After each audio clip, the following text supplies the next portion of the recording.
Hey, what is going on, guys? Welcome to the video. Today we have an account reviews where I have 3 of your accounts pulled up. For any of you guys that want your accounts reviewed, I know every time I make a video like this, there's a ton of comments saying, Anthony, can you review my account? Can you review this account? Can you do this? Listen, we review all the accounts within the Facebook group. That's where you submit, and then I review them here on YouTube. So if you want your account reviewed, in the description, there is a link to my Facebook group. It is a Instagram growth Facebook group. You join that and I make posts and I say when we're making an account review video, you drop your handles and I pick you at random. That is the way how you can enter. So if you want to enter one of these, and if you want to get a ton of other really good information about Instagram and join one of the largest Instagram Facebook group communities, go join that group with the link down below. With that said, we are starting off on the first account here. You guys know the drill. I don't look at these accounts beforehand unless I start recording and the video fails, which has happened a few times, but this is take 1 and we haven't seen any of these accounts. I've only pulled them up and I'm pretty excited to get back into it. So let's go ahead and let's get into the first one. So first one we have here is P_Will_fit.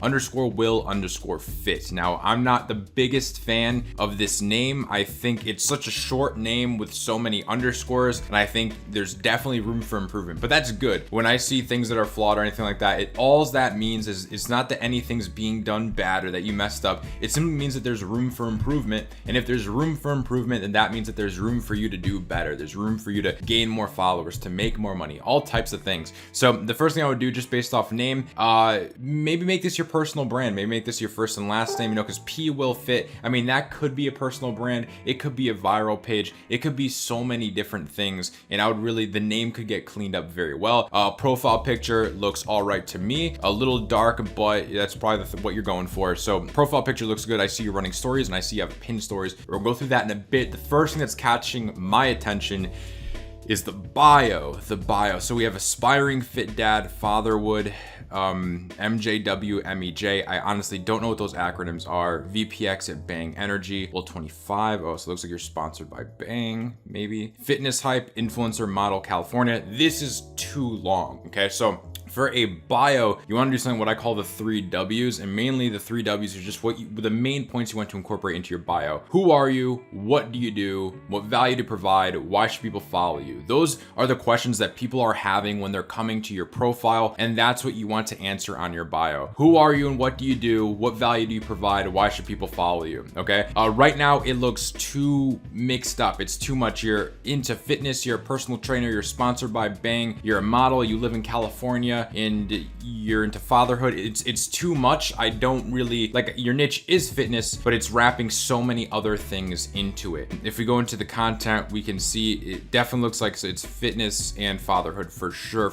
So it's kind of going like that. If that is what you really want to do, definitely shorten up the bio to make it look better and have there be less confusion. Now, as far as the pin stories go, I would definitely go ahead and put some covers on these pin stories, and it will clean up the profile, make it look a lot better. Just by doing those things alone, that's some profile optimization right there. You will convert a lot more followers after all of that is said and done. Getting to the content, you have 2,300 followers, so we could take a little bit of a look at engagement rate, although your count is pretty small right now, so engagement doesn't really matter too much. I mean, I'll be more focused on growth than anything. Of course, having good engagement, but growth more than anything. I don't really start to look at engagement rates unless you have like at least 5,000 followers, because you need that base to start off on, and typically a small account will have an astronomically high engagement rate. That is just because of the fact that it's a small account. But let's see, I want to see what pictures get more engagement on average. Pictures of your kid or like fitness pictures. This is 500 views, 200 likes, 300 likes, 190, 305, 205, 196, 584. So it looks like so far it looks pretty even. It looks like, and that actually got 760. That's really good. But so far it looks like you have consistent engagement basically across the board, whether you're posting fitness or your kids. So it looks like you're making it work. In what I would usually say, this is probably from older. See, we can see a lot lower likes on here because the black bars, lower likes because the content isn't as high of quality. Other than that, everything looks pretty good. Yeah, we could definitely, so we can see from here up to the top, the quality of content definitely went up, like pictures like this. So I'm surprised that you're actually getting a overall good engagement rate across every style of content on your page. Usually one's gonna favor the other, like the baby's gonna be getting more likes or your fitness picture's gonna be getting more likes. In an ideal world, I would say do what you're passionate about, which I would assume is fitness, and then have other things on the back end, throw it on the stories. But if it works for you, it works for you. I would say in the future, if you're seeing that your fitness is really taking up most of the engagement and anything else is making your profile not look as aesthetic, then have the whole feed be fitness and incorporate everything else it is that you want to incorporate on the back end, on your stories or on your pin stories, something like that. But other than that, I would say your biggest focus right now is just more quality content. Make the feed look better. These videos, these thumbnail videos could look a lot better. They could be getting way more views if you kind of made them.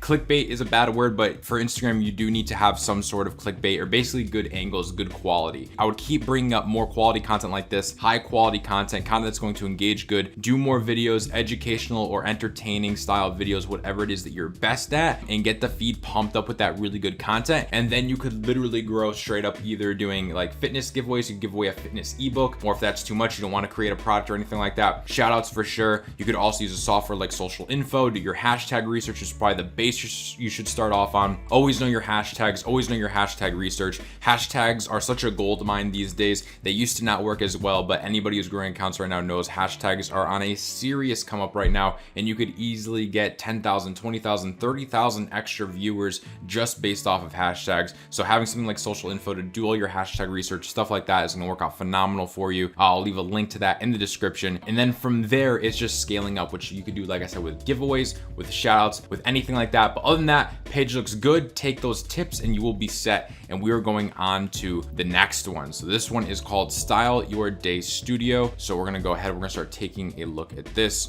So certified fashion stylist, total fashion makeover project, founded by Ella Kavad, Dubai, DM for inquiries. Okay, cool. So we can see a big difference between a bio like this, which is too much information, and a bio like this, which is much more straight up and to the point. Maybe you could spice it up a little bit, make it a little more personal, but it's good. I could take it. We have pin stories with covers. Those are good. So I'm going to go into the content again. 3,000 followers, so another smaller style of page. Let's go ahead. So we can already see 600 likes, 150, 180, 65, 230, 99. So the first pattern I see is pictures of you are doing a lot better than pictures that aren't of you. For example, pictures like, of course, these are what I would stay away from. I would definitely stay away from pictures like this that are, you know, I mean, I wouldn't really consider this a like a collage photo where it's basically a multiple photos making one photo. Obviously, this is just one photo and then just two whites to make it stand out more. But the reason why I always tell people to refrain from this, despite how good it looks, is because the second you make one post, this is going to shift into a diagonal, whereas to this post is going to go here, these two will be shifted over and it'll be completely out of whack, and then it's just going to look like you have blank squares for posts, which isn't really going to look good. So I wouldn't, I mean, you could even probably delete that. You could tell it had no engagement. I would definitely clean that up.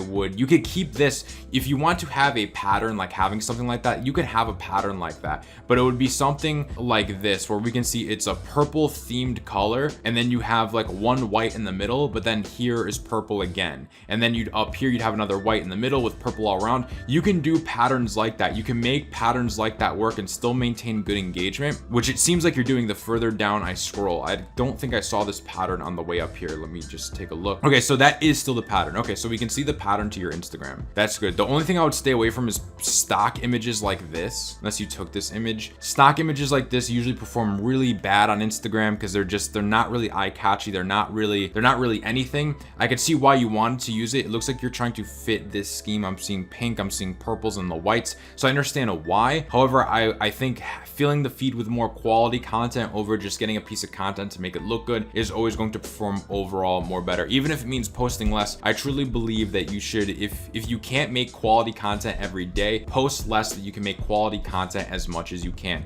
If you're not trying to be a viral page, you don't necessarily need a consistent posting schedule depending on the growth strategy you're using. So if you can't get that super high quality content and you find yourself in a position where you're posting just to post, I would just refrain from posting altogether and wait until you do have a really good post and keep followers engaged on the stories in the meantime. Other than that, I see the pattern. Things look pretty good. I think the only thing wrong is, like, again, stock images like this. I think you just have an opportunity to up the content even more. There's some pictures of yourself that are very well done. There's other ones that could definitely be a lot better, and there's stock images that I would get rid of and stay away from collages. Other than that, everything looks good. Like I would say, you're a personal brand just as we were with the other account. So same growth strategy applies. My personal opinion, my growth strategy for personal brands are always going to be either giveaways, shout outs, hashtags obviously, but hashtags are for every account. Make sure you have your hashtags set, guys. Make sure your content's good. All that shouldn't be said. And then aside from that, giveaways, shout outs, collabs, S for S. You focus on that and you will grow. Other than that, things look good. Stay active on stories. I don't see a story, but you have pin stories, so I'm sure you're there. We miss days, I miss days, we all miss days. Always try to stay as active as possible, and you should be good. Now moving on to the next page, we have Forza football app, which I'm kind of excited for because this isn't a personal brand, doesn't look like, which is good. I try to get a mix of different styles of pages when I'm picking these at random here. So Forza football, we share football stories from all around the world. Download our live score app. I see you're running a story. Let's just go into this and see what this is all about. Guess the manager. That's actually really cool. I like that. I really do like that. Blurred out, and then they pick the next one and it actually shows. That's actually really creative and cool. I like what you're doing. And the reason why I think this is creative, for any of you guys who are wondering, I know sometimes I may not explain myself on certain points. This is engaging the followers. And see, this is awesome. How many did you get right? You posted 3. This is pretty cool. And the reason why, like I said, is because you're engaging the followers, you're building connections. And the most important thing is you're getting that follower used to engaging. If you can get your followers used to engaging on your polls, used to taking votes, used to submitting questions for little trivial things like that, then your followers are going to do the same thing when you try to monetize them, when you have something to sell them, when you want them to opt into an email list, any type of thing. You get your followers in that pattern where they're always doing it and they're almost just subconsciously doing it. They always do it with your page. It's going to be that much easier to monetize them in the future. But even beyond monetization, building a really good connection with your followers. I think what you're doing on the stories is great. And let's go into the content a little bit then. So 6,000 followers, so that's good. Also, your pin stories look good and all this. It looks like you're basically you're a news outlet. We share football stories from all around the world. You're a news outlet for football, or as me and my Americans would say, soccer. If any of you guys are over here on this side of the world. So let's see, 184 with 321, 418. This is really cool. You're basically a news outlet, which is awesome. You don't see, I mean, maybe you do. I'm not in this niche, so I don't see many pages like this. But this is definitely a pretty cool page to be basically just covering all types of news about soccer. So with that said, your content looks good. As far as I can tell, the engagement looks pretty consistent. It could be higher. It definitely could be higher. You know, let me look at what you're doing for bios and stuff. Today we have the most anticipated match of 2019. Okay, so you have this is good. The reason why I clicked off, because this is good. Who's going to win? Call to action, inciting comments, giving permission to comment. That's good. This is good. Questions. I want to just make sure. I mean, everything looks pretty good. You're asking questions, you have CTAs, you're doing, these hashtags look like they could probably be better. It looks like you definitely do hashtag research. So use something like social info for hashtag research. I would say it's gonna come down to a few things here. It's gonna be, you're obviously gonna wanna try to go viral because you're posting trending content, especially when anything's trending. So like when FIFA World Cup comes around, that is when you need to be on the ball. You gotta be getting it while the getting is good, okay? So be on the ball with trending topics, anything trending at all, you want to cover that. Secondly, good content. Make sure you're posting good content. If there are certain players that are trending, if you have content with players that are trending, that is what you want to post. Couple that with your hashtags. Again, you can use something like social info, do your hashtag research. You could also use social info to search up content. You could also use it to search up your own content and find trends for what content of yours is performing better. Have all that set so your groundwork is laid for going viral. viral. From there, you could do some 1v1s, get some big accounts to be liking and commenting, even saving your pictures, maybe some power likes. But for an account like this, you probably don't need power likes. What you're really gonna want is really niched engagement. You're gonna want other soccer pages. You're not gonna be wanting all these general power likes coming in and liking your stuff. I would go for just getting the engagement from the big accounts within your niche that's really going to propel you forward. And aside from that, you could elevate that. You could elevate, capitalize on going viral, the explore page, ranking for hashtags, and you can capitalize on that further through using things which is in the personal branding strategy, which would be like shout outs, a giveaway, things like that. If you incorporate all of that, there's no doubt in my mind that this could be a huge success. Other than that, I think your engagement is a little low, but I don't think it's anything that I would really fret over.